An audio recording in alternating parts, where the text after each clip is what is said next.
जय हिंद दोस्तों, आपका अपना भरोसेमंद YouTube channel Gyanoday for you एक बार फिर से आप सभी के लिए बहुत ही जबरदस्त वैकेंसी के अपडेट लेकर आ गया है। तो दोस्तों आज हम बात करने वाले झारखंड पब्लिक सर्विस कमीशन द्वारा रिलीज की गई वैकेंसी के बारे में। तो इसमें आपको कंप्लीट जानकारी देने वाले हैं कि कितने पोस्ट के लिए वैकेंसी रिलीज की गई है, कौन से पोस्ट के लिए है, कब से कब तक फॉर्म अप्लाई कर सकते हैं, एप्लीकेशन फी क्या है, यानी कि आपको पॉइंट टू पॉइंट जानकारी मिलने वाले। इसलिए आप सभी दोस्तों से रिक्वेस्ट है कि यदि आप कंप्लीट इंफॉर्मेशन देखना चाहते हैं तो प्लीज वीडियो को बिना स्किप किए एंड तक जरूर देखें और एंड में एक कमेंट करके जरूर बताएं कि आज की जानकारी आपको कैसी लगी। तो चलिए फ्रेंड्स, टाइम ना वेस्ट करते हुए करते हैं वीडियो को स्टार्ट और आपको देते हैं स्टेप बाय स्टेप जानकारी।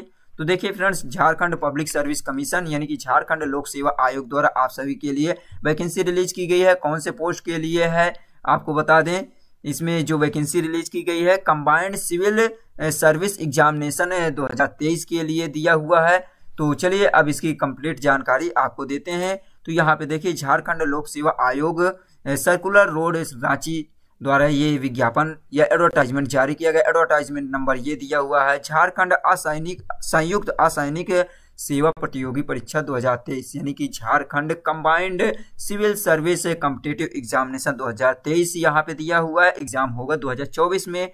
तो ये दिया हुआ है, झारखंड संयुक्त असैनिक सेवा प्रतियोगी परीक्षा 2023 के माध्यम से राज्य सरकार के विभिन्न विभागों की अलग अलग सेवाओं संवर्ग के लिए राज्य सरकार से प्राप्त रिक्तियों के आधार पर अर्हताधारी भारतीय नागरिकों से प्रारंभिक परीक्षा हेतु ऑनलाइन आवेदन आयोग की वेबसाइट www.jpsc.gov.in पर उपलब्ध है। आमंत्रित किए जाते हैं। यह प्रतियोगी परीक्षा the Jharkhand combined civil service examination rule 2021, the Jharkhand combined civil service examination first amendment rule 2021 and the Jharkhand combined civil service examination rule 2023 के आलोक में आयोजित की जा रही है। तो फ्रेंड्स, इसमें कितने पोस्ट के लिए वैकेंसी रिलीज की गई है इसको आपको नीचे बताते हैं। इसमें देखिए एक चीज और बताया गया, ये कंबाइंड एग्जामिनेशन क्यों है, क्योंकि इसमें जो राज्य सरकार के विभिन्न यानी कि डिफरेंट टाइप के जो डिपार्टमेंट है उसमें से जितनी भी पोस्ट वैकेंट है उनको सारी को मिलाकर यहाँ पे वैकेंसी रिलीज की गई है। तो देखिए फ्रेंड्स, यहाँ पे पद दिया हुआ है, पदों का विवरण और टोटल वैकेंसी दिया हुआ है। Male and female both candidate इसमें फॉर्म अप्लाई कर सकते हैं। तो देखिए यहाँ पे दिया हुआ है, जैसे कि विभाग का नाम दिया हुआ है, यहाँ पे कुल पद दिया है, आरक्षण कोटि रिक्तियां और आरक्षण के लिए अंतर्गत प्रवर्ग कोटि के जैसे कि पीडब्ल्यूडी कैंडिडेट हैं और स्पोर्ट कोटा के, उनके लिए भी वैकेंसी रिलीज की गई है। तो चलिए अब देखते हैं। यहाँ पे देखिए दिया हुआ है फर्स्ट नंबर जो दिया है उप समाहर्ता कार्मिक प्रशासनिक सुधार तथा राजभाषा विभाग द्वारा वैकेंसी रिलीज की गई। टोटल 207 पोस्ट दिया हुआ है। इसमें देखिए अनरिजर्व कैंडिडेट के लिए 88 पोस्ट है और दिया है अनुसूचित जनजाति के लिए दिया हुआ है 57 पोस्ट। अनुसूचित जाति जिसे एससी कहते हैं उनके लिए दिया हुआ है 17 पोस्ट दिया हुआ है। और दिया हुआ आर्थिक रूप से पिछड़ा वर्ग, आर्थिक रूप से जो पिछड़ा वर्ग है उसे देखिए 9 पोस्ट है, यानी कि जो अत्यधिक पिछड़ा वर्ग है, एक्सट्रीमली ईबीसी कहते हैं, एक्सट्रीमली बैकवर्ड क्लास के लिए दिया है। और पिछड़ा वर्ग यानी बीसी बैकवर्ड क्लास के लिए दिया है 16 पोस्ट दिया हुआ। आर्थिक रूप से कमजोर वर्ग यानी कि इकोनॉमिकली वीकर सेक्शन के लिए यहाँ 20 पोस्ट दिया हुआ है। और देखिए यहाँ पे आदिम जनजाति के लिए भी 10 पोस्ट यहाँ पे दिया गया है। तो यहाँ पे यहाँ पे 1 पोस्ट दिया हुआ है। और फीमेल कैंडिडेट देखिए, फीमेल कैंडिडेट में भी टोटल जो वैकेंसी रिलीज की गई है 10 पोस्ट है, जिसमें अनरिजर्व यानी जनरल कैंडिडेट 4 पोस्ट, एसटी के लिए 1 और एसटी के लिए 3 पोस्ट दिया हुआ है। बीसी सेकेंड के लिए 1 और ईडब्ल्यूएस के लिए 1 पोस्ट।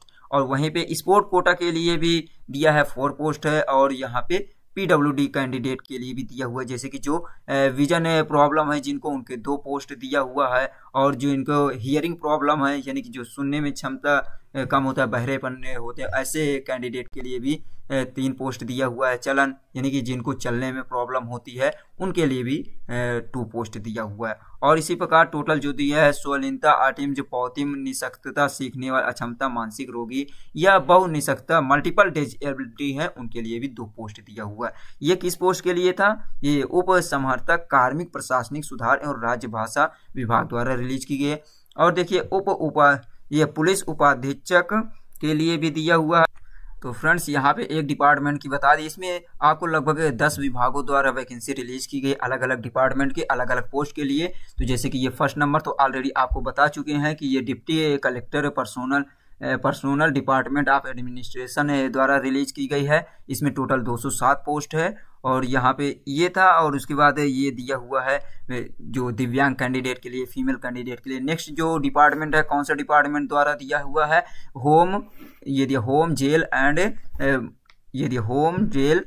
आपदा प्रबंधन यानी कि डिजास्टर मैनेजमेंट डिपार्टमेंट द्वारा रिलीज की गई। ये किसके लिए है, ये दिया हुआ है कौन से पोस्ट के लिए, पुलिस उपाधीक्षक के लिए दिया हुआ है, यानी कि deputy superintendent of police post के लिए दिया है। 35 पोस्ट दिया हुआ, इसमें कैटेगरी वाइज रिलीज किया गया। यहाँ पे आप देख सकते हैं जनरल के लिए दिया हुआ है और एसटी के लिए दिया हुआ, एससी कैंडिडेट के लिए दिया हुआ है और यहाँ पे ईडब्ल्यूएस के लिए दिया है। इसमें फीमेल कैंडिडेट के लिए कोई भी पोस्ट नहीं है।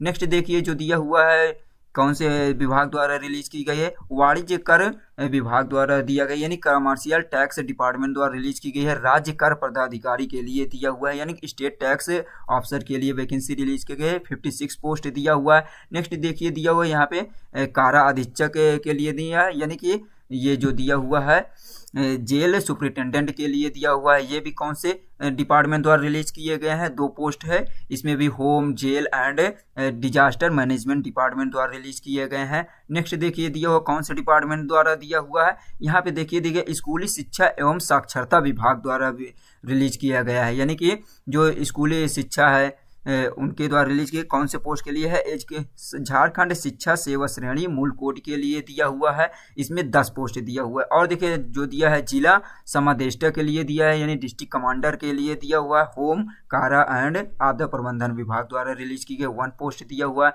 नेक्स्ट देखिए दिया हुआ है सहायक निबंधक कृषि पशुपालन एवं सहकारिता विभाग द्वारा वैकेंसी रिलीज की गई 8 पोस्ट के लिए है, यानी कि ये जो वैकेंसी रिलीज की गई है।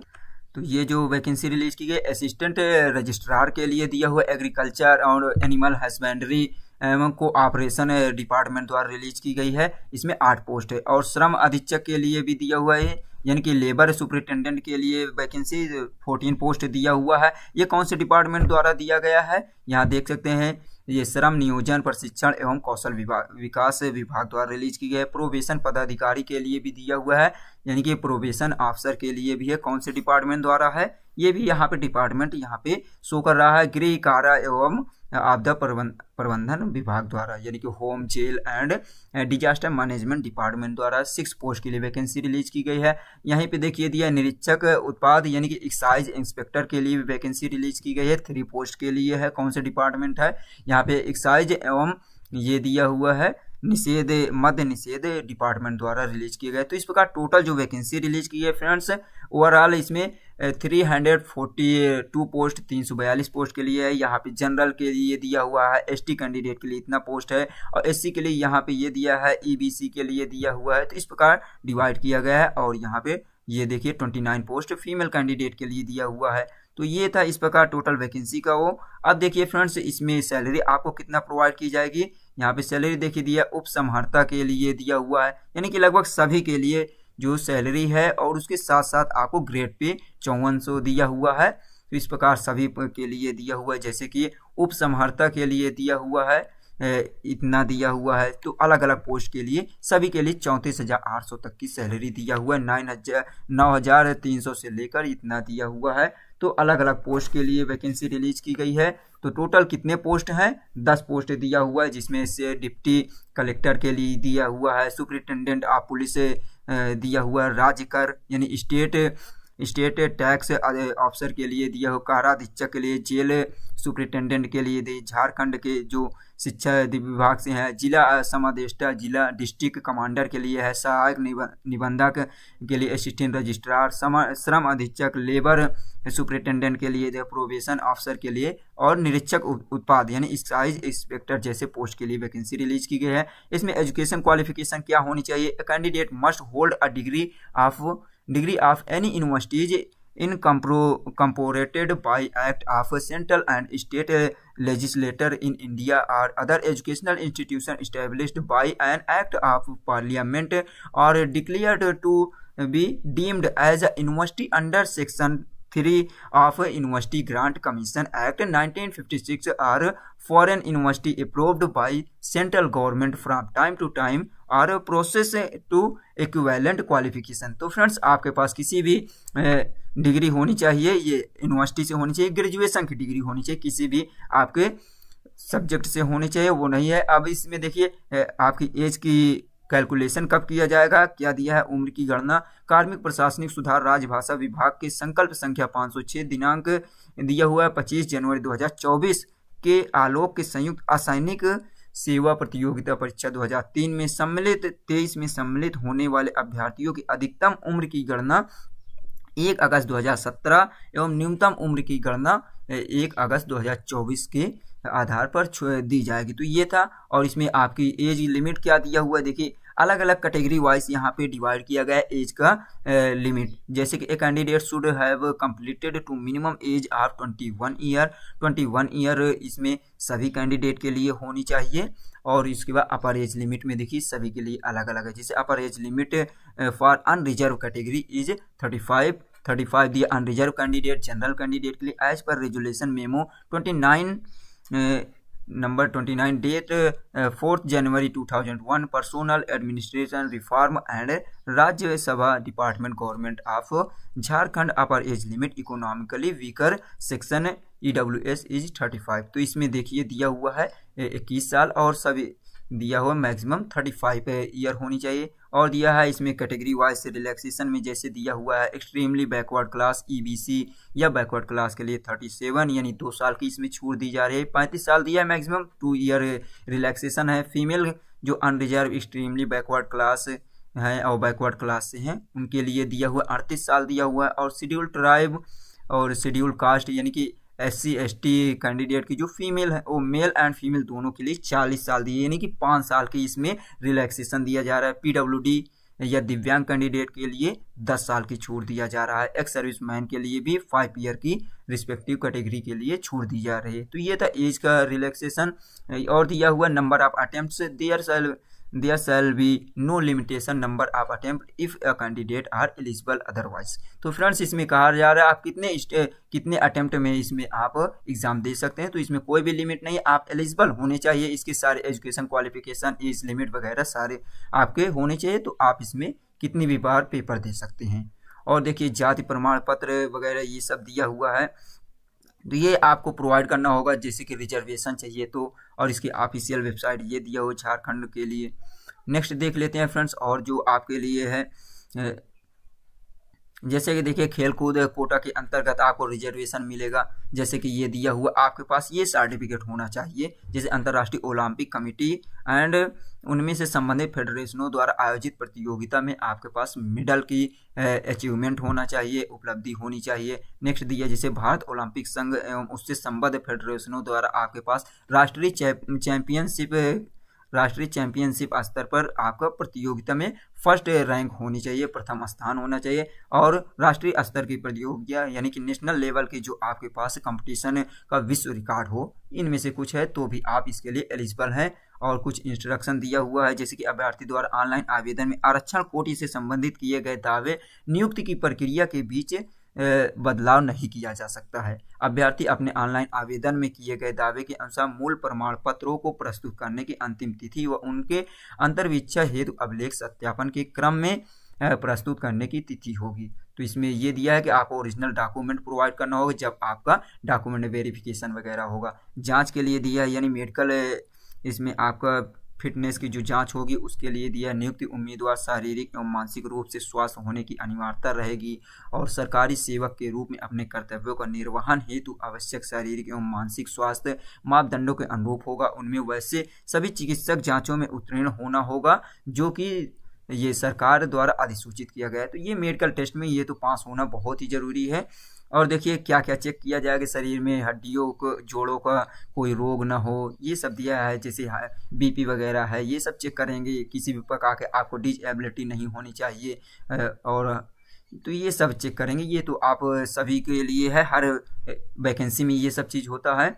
और देखिए दिया हुआ पुलिस अधीक्षक, जिला समादेष्टा, काराधीक्षक एवं प्रोबेशन पदाधिकारी के लिए आवश्यक शारीरिक योग्यता, यानी कि जो भी यानी कि पुलिस उपाध्यक्ष हैं या सुपरिटेंडेंट आप पुलिस है या डिस्ट्रिक्ट कमांडर हैं और जेल सुपरिटेंडेंट है, प्रोबेशन ऑफिसर के लिए यहाँ पे फिजिकल स्टैंडर्ड क्या होना चाहिए ये चीज़ दी है। जैसे कि अनरिजर्व और पिछड़ा वर्ग और अत्यंत पिछड़ा वर्ग के जो मेल कैंडिडेट है उनकी हाइट होनी चाहिए 165 सेंटीमीटर। वहीं पे देखिए अनुसूचित जाति यानी एससी और अनुसूचित जनजाति एसटी वर्ग के जो मेल कैंडिडेट है उनकी हाइट 162 सेंटीमीटर है, तो भी आप एलिजिबल है फॉर्म अप्लाई करने के लिए। और वहीं पे देखिए अनरिजर्व कैंडिडेट और पिछड़ा वर्ग अत्यंत पिछड़ा वर्ग की जो महिलाएं हैं यानी कि अनरिजर्व और ओबीसी कैंडिडेट फीमेल कैंडिडेट की 155 सेंटीमीटर हाइट होनी चाहिए। और वहीं पे एससी एसटी जो फीमेल कैंडिडेट है उनकी हाइट 152 सेंटीमीटर है, तो भी इसमें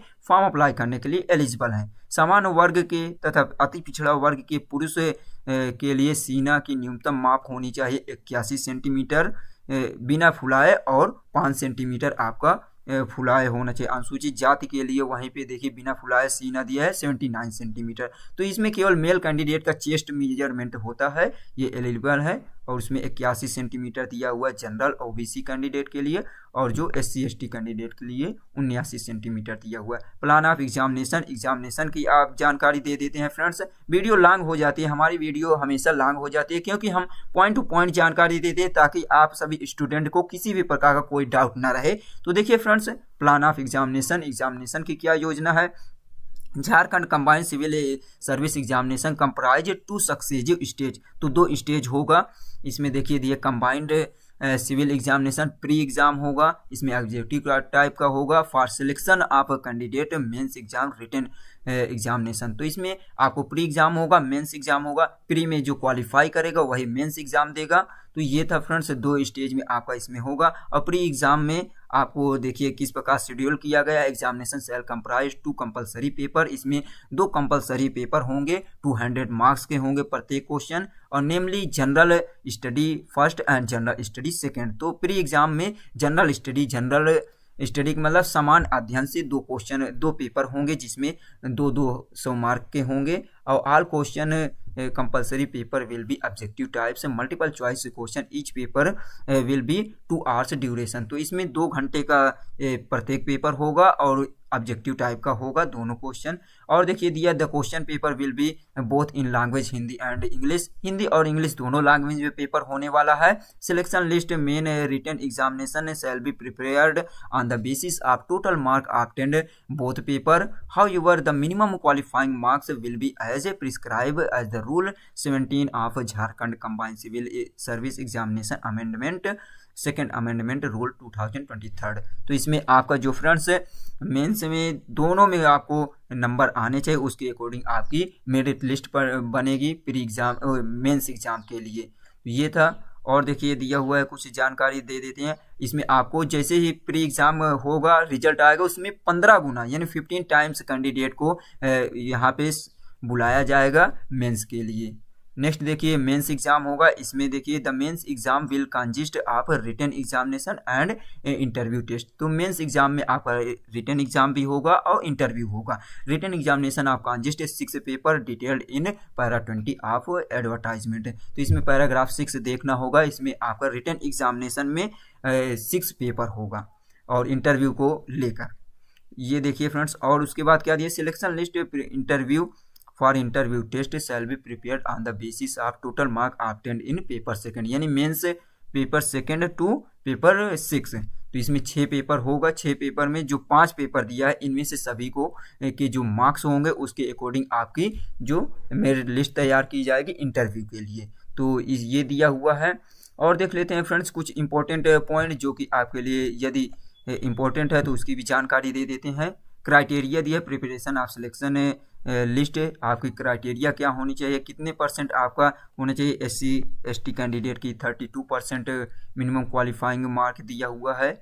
और यहाँ पे किसके लिए दिया हुआ है, obtained minimum qualifying mark in aggregate set only consider by the commission while preparing selection list of mains written examination and for preparing merit list for purpose interview however the minimum qualifying marks. तो इसमें mains और interview के total marks जो होंगे उसमें दिया हुआ है 32%। इसमें ST कैंडिडेट के लिए, EBC के लिए 34% दिया हुआ है, बैकवर्ड क्लास के लिए दिया हुआ है 36.5% और दिया है ट्राइबल के लिए 30%, EWS के लिए 40%। तो ये था फ्रेंड्स।